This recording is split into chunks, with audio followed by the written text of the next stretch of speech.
From the Christian Research Institute in Charlotte, North Carolina, you're listening to the Bible Answer Man broadcast with Hank Hanegraaff.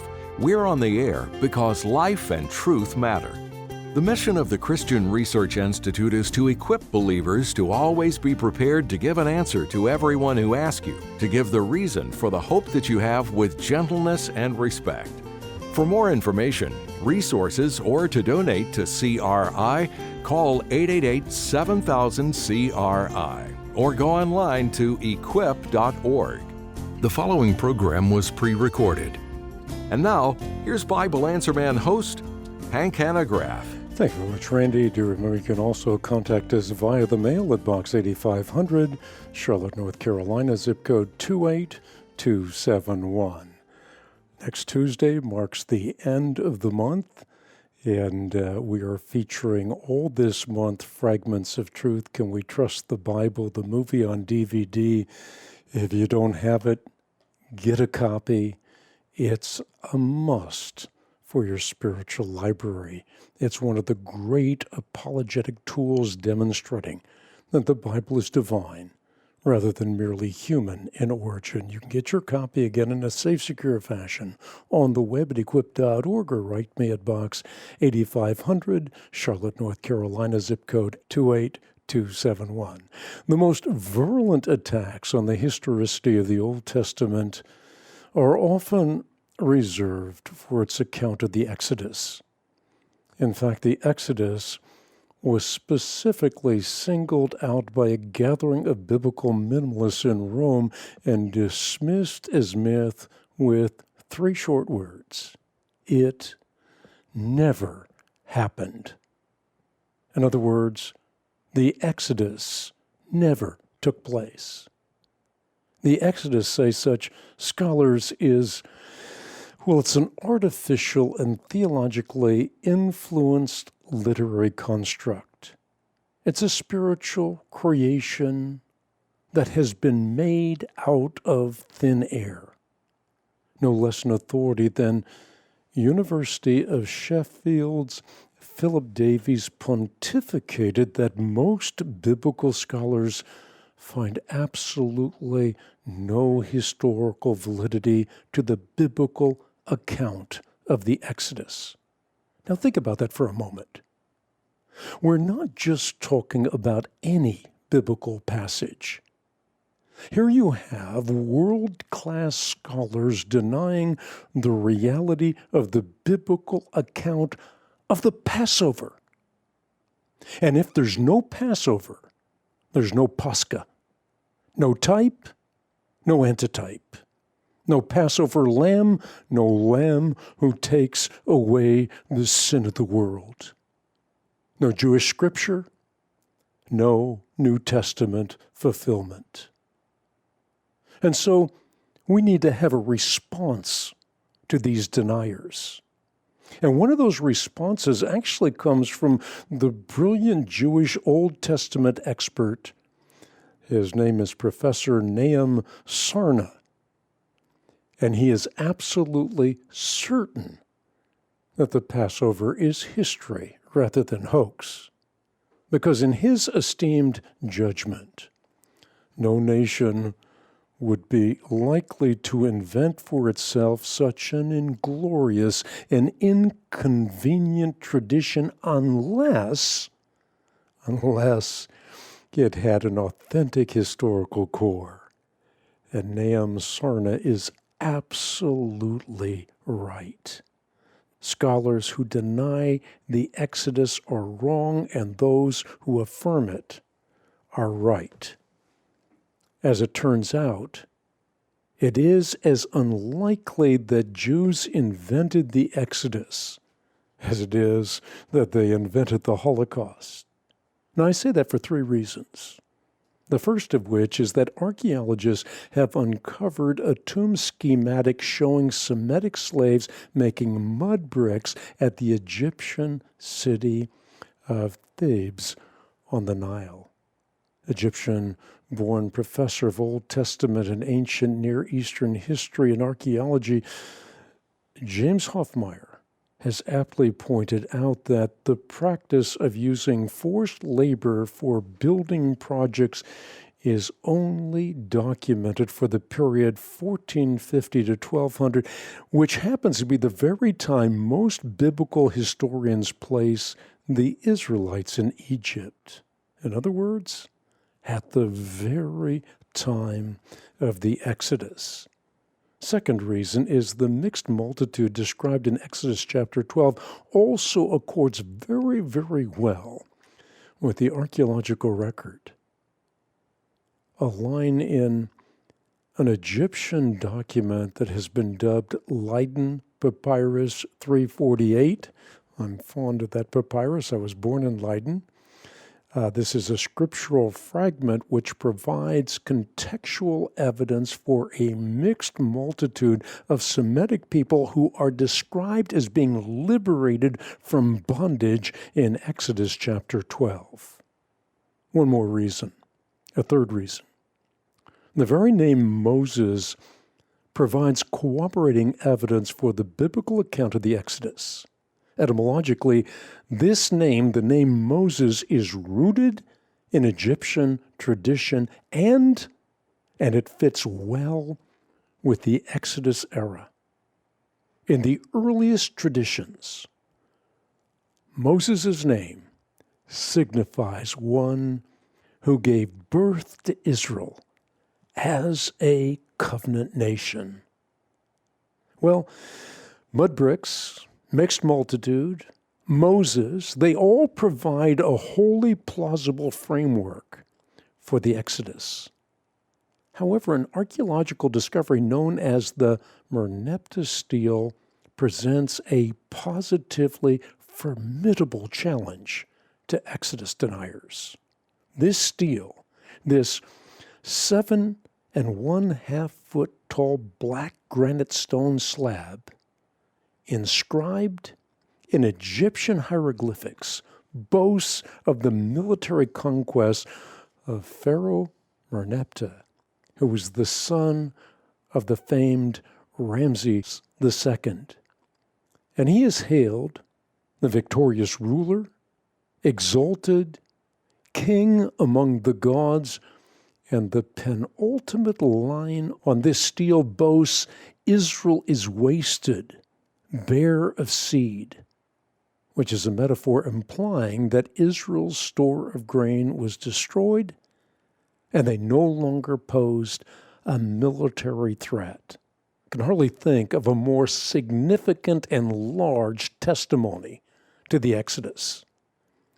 And I say that because there are at least three reasons that this archaeological discovery is dramatic.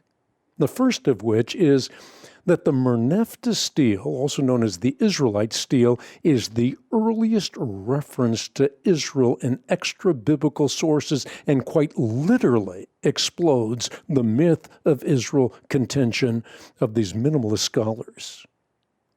In light of modern archaeological discoveries, there is no longer warrant, that is, except for extreme prejudice, for suggesting that the people of Israel, including her proud patriarchs and prophets, are the mere stuff of myths and fables. Secondly, the Merneptah Stele qualifies Israel with an Egyptian hieroglyphic determinative which comports perfectly with the biblical text. And thirdly, the Merneptah Stele, inscribed shortly before 1200 BC, demonstrates that as of 1230 BC, Israel was already in the land of promise as a significant socio-ethnic entity, meriting the attention of the mighty Pharaoh Merneptah.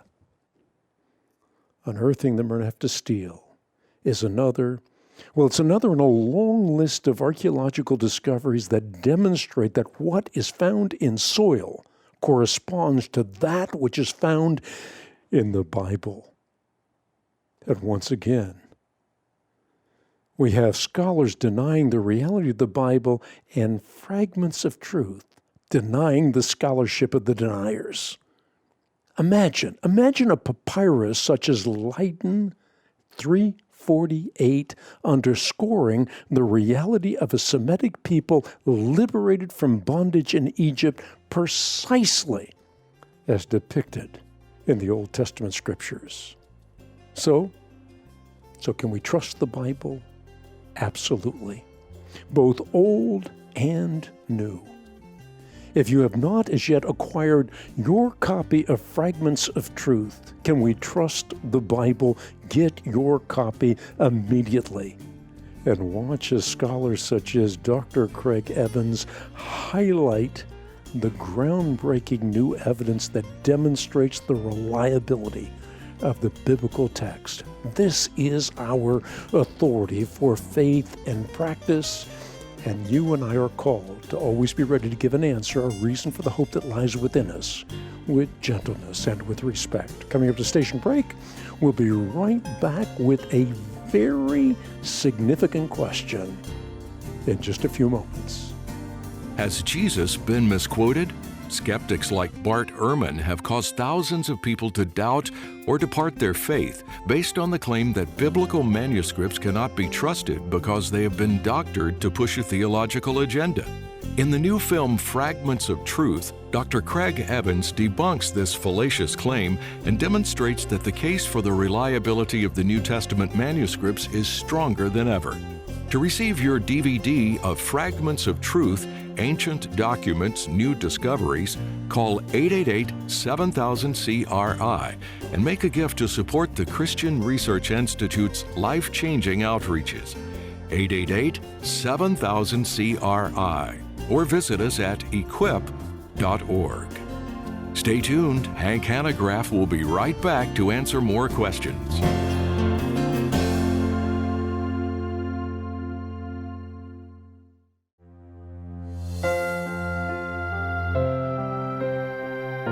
Has God spoken? Are the words of Scripture merely human in origin, or are they in fact the very words of God Himself? 3 years in the making and based on 2 decades of research and reflection, Hank Hanegraaff's monumental book, Has God Spoken?, answers what is surely the most important question facing our world. In Has God Spoken? Memorable Proofs of the Bible's Divine Inspiration, Hank counters the contentions of the Bible attackers and clearly shows that belief in the Holy Scriptures is not a guess or wishful thinking. It is the only logical conclusion after an honest examination of overwhelming evidence. Order Has God Spoken from the Christian Research Institute by calling 888-7000-CRI or go online to equip.org. Equip.org. Can we trust the Bible? The Christian faith is firmly rooted in the teachings of the New Testament, but can we really trust the Bible? Skeptics will tell you that the authenticity of the Bible cannot be trusted, arguing that the gospel manuscripts have been doctored to push a theological agenda. In the new Faith Life original film, Fragments of Truth, Dr. Craig Evans takes this claim head-on, traveling around the world to investigate the most ancient New Testament manuscripts available. Along the way, Dr. Evans highlights groundbreaking new evidence, demonstrating that the case for the reliability of the New Testament manuscripts is not just strong, it is stronger than ever.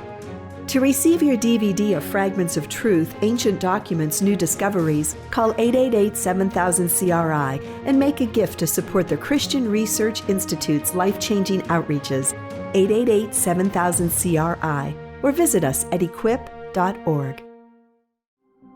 The number of wolves surrounding the Christian flock is growing, and they relish nothing more than docile sheep utterly incapable of defending themselves. From militant secularists at home to militant Islamists abroad, the assaults on biblical Christianity are growing dangerously. But Christian Research Institute support team members aren't in favor of feeding these wolves. Instead, each day they're making possible an array of outreaches that defang these wolf packs with solid arguments and evidence that have stood the test of time. What's more, support team members are equipping themselves with CRI's Equipping Essentials, a hand-picked collection of the best apologetics tools around. Your selection of resources, along with a complimentary subscription to the Christian Research Journal, are just our way of saying thanks. To learn more about the benefits of membership, simply visit equip.org. Once again, that's equip.org.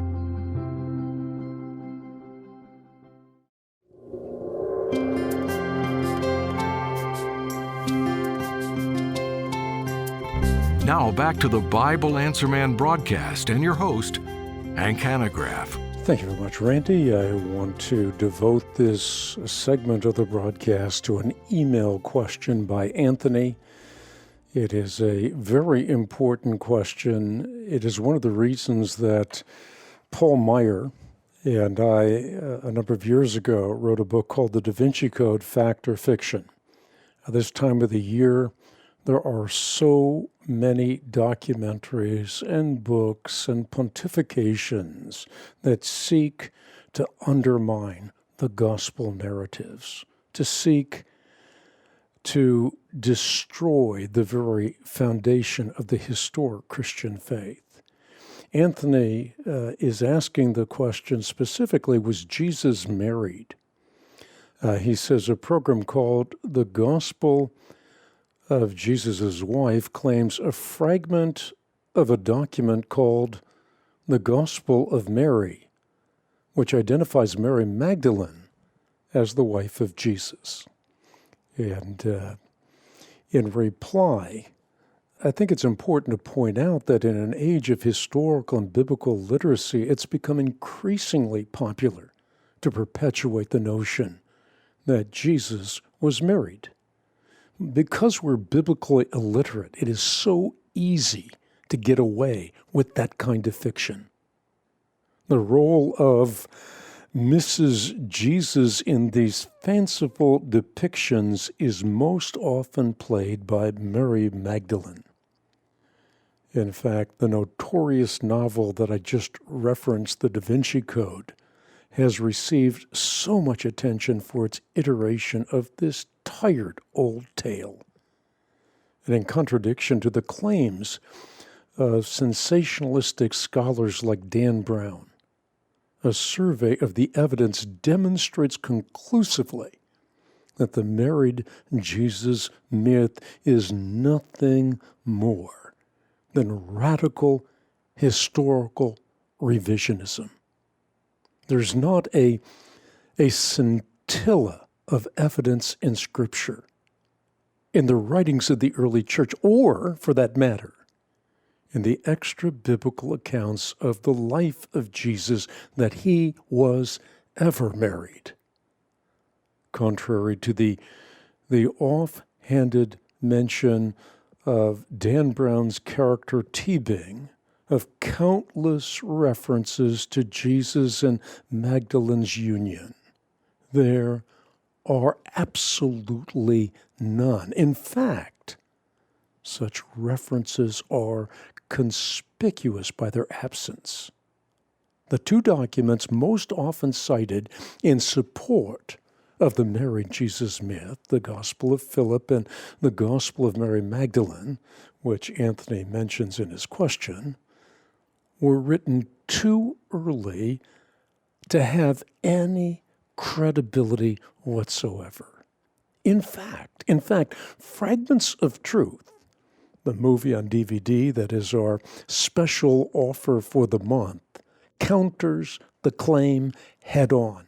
And it does so by citing none other than Irenaeus.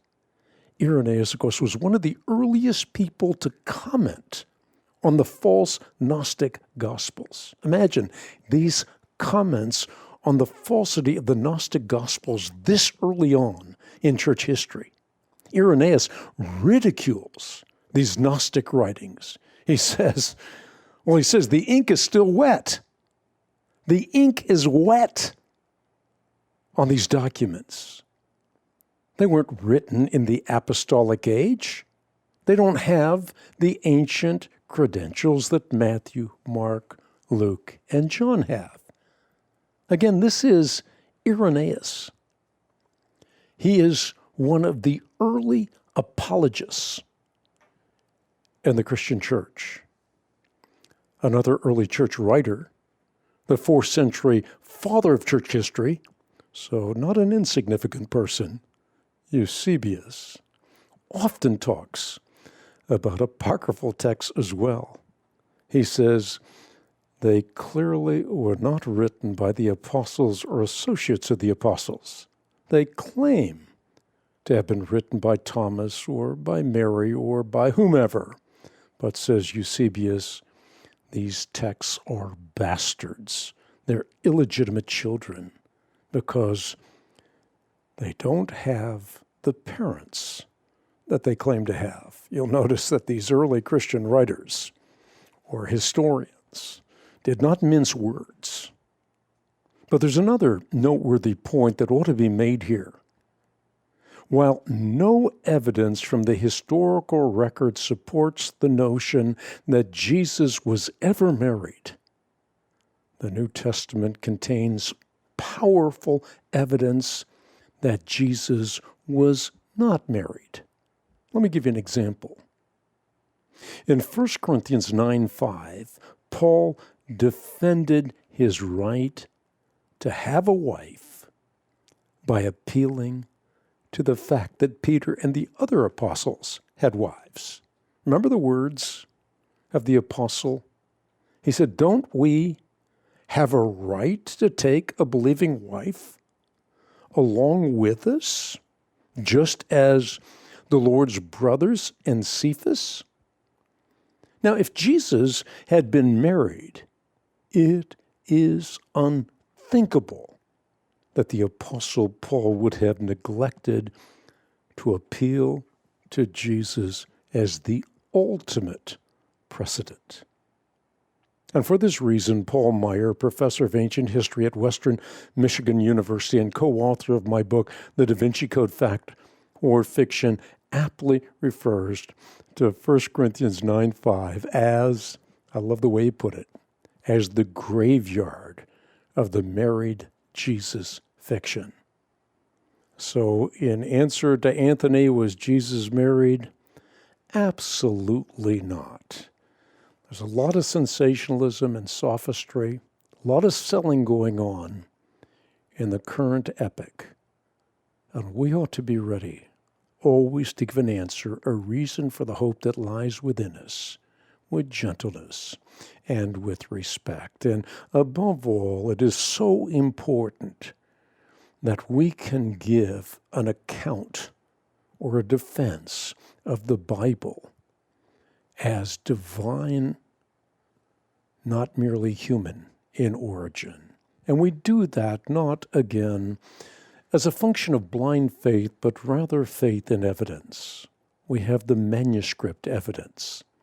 Remember, never forget, the Bible has stronger manuscript support than any other work of classical history. And that includes Homer and Plato, Aristotle, Caesar, Tacitus.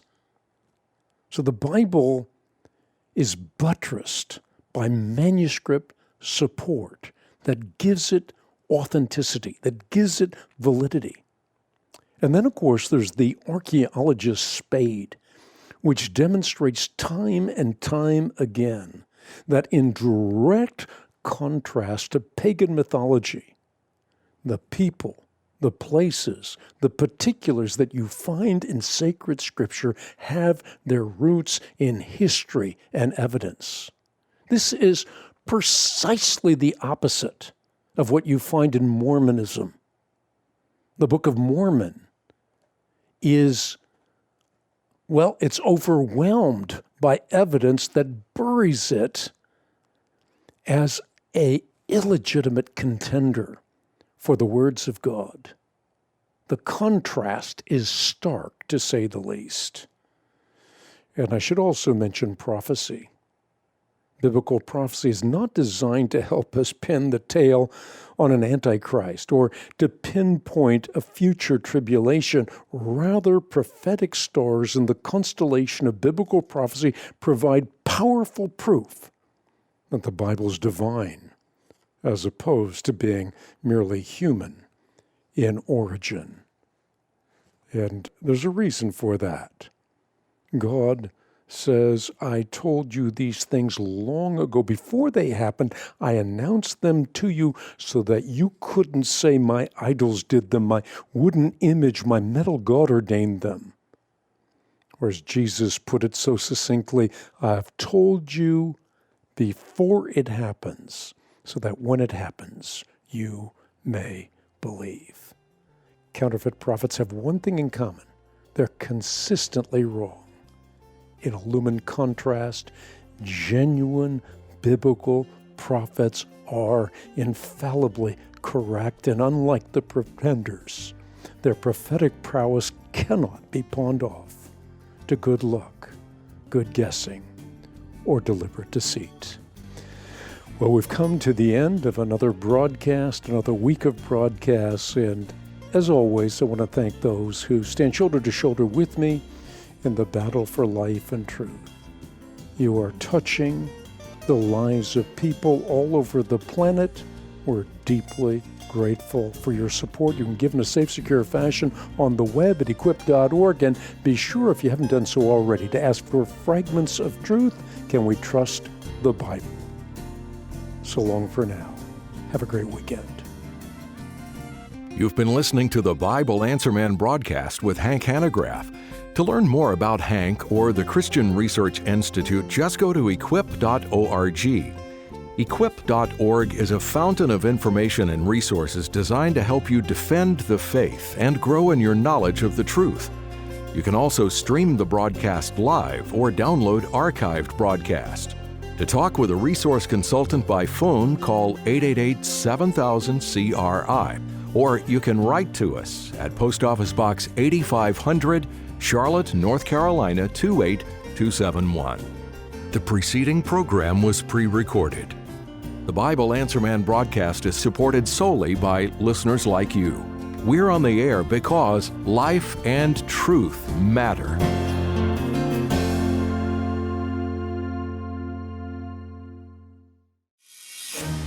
Can we trust the Bible?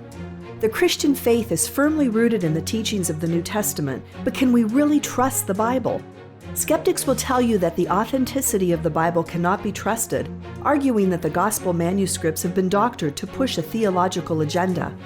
In the new Faith Life original film, Fragments of Truth, Dr. Craig Evans takes this claim head-on, traveling around the world to investigate the most ancient New Testament manuscripts available.